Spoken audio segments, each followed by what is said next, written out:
তো বাড়ি থেকে আমাকে কিছু আম দিছে এগুলা বানাই খাওয়ার জন্য, আর এগুলা দিয়ে তো আমি পুরা বছরের জন্য একদম আমের আচার দিতেছি। তো আচার আমাদের ভালোই খাওয়া হয়, শুধু যে আমের আচার দিতেছি তা না, আমি যে সময় যে সিজনে যেটা বাইর হয় ওটার আচার দেওয়ার চেষ্টা করি। আর আমার ছেলে মেয়ে তো একদম আচারের পোক, আমাদেরও খাওয়া হয়, কারণ আমরা মাসে 1-2 বার হলে অন্তত খিচুড়ি বিরিয়ানি এগুলা খাই, আর এগুলার সাথে তো আচারের কম্বিনেশন জাস্ট ওয়াও। তো এই 2-1টা টিপস যদি ফলো করো, 6 মাস 1 বছর তোমাদের আচার অনায়াসে ভালো থাকবে। আচারে মানে আমে কখনো কোনো এক্সট্রা পানি অ্যাড করবে না, পারলে আমের ভিতরে যে পানি থাকে ওইটা টেনে বের করবে। তো আমি আচার দেওয়ার আগের দিন রাতে কিন্তু 1 চামচ লবণ দিয়ে আমগুলাকে মাখায় রাখছি একটা ভাতের পাতিলে। পরের দিন দেখতে পারছো কতগুলা পানি এটার ভিতর থেকে বাইর হয়েছে। আর আমি যে পাঁচফোড়নটা বাটছিলাম না, ওইটাও কিন্তু আমি ভিনেগার দিয়ে বাটছি, আমি কোন রকম কোনো পানি অ্যাড করি নাই। তো গুঁড়া মশলা বাটা মশলা সব বাটাবাটি শেষ, আর কি মশলা গুঁড়া করছি কি মশলা বাটছি তোমরা তো সবকিছুই দেখলে।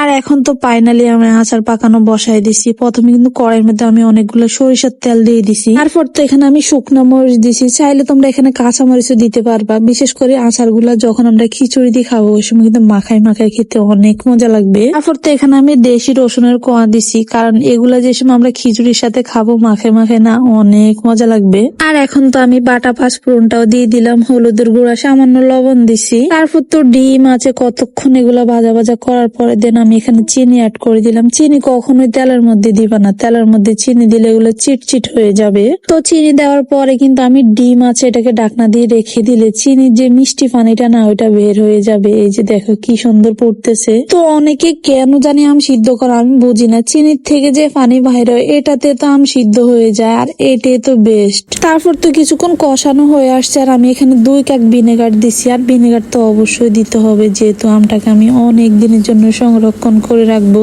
আর এই যে দেখো মিষ্টির পানিতে কষানোর পরে আমগুলা কি রসালো দেখাচ্ছে, মাশাআল্লাহ এত সুন্দর ঘ্রাণ বাইর হইতেছে। তো আমি এদিকে আচার পাকাইতেছি, আর আমার মেয়ে আসি বলতেছে আম্মু কি ঘ্রাণ বাইর হইতেছে। আমি বলতেছি বাবা ঘ্রাণ তো হবে শুরু, আসলে এই ঘ্রাণটা শুরু, কারণ এখন যে স্পেশাল মশলাটা দিছি এটা তো তোমরা দেখলে কি কি মশলা দিয়ে আমি এটা গুঁড়া করছি। মূলত এই মশলা দেওয়ার পরে আচারের টেস্ট ঘ্রাণ একদম ডাবল হয়ে গেছে। আর এখন তো আমার আচার প্রায় রেডি। তো এই আচারগুলো আমি বলের মধ্যে বা স্টিল প্লেটে রেখে রেখে কিন্তু 2-3 দিন রোদে দিব, তারপর কিন্তু আমি বয়ামে ঢুকাবো। কাছের জার আর কি, সবসময় চেষ্টা করবা আচার কাছের জারে রাখার জন্য। আর এইদিকে আচার পাকাইতে না পাকাইতে খাওয়া একদম শুরু। গন্ধ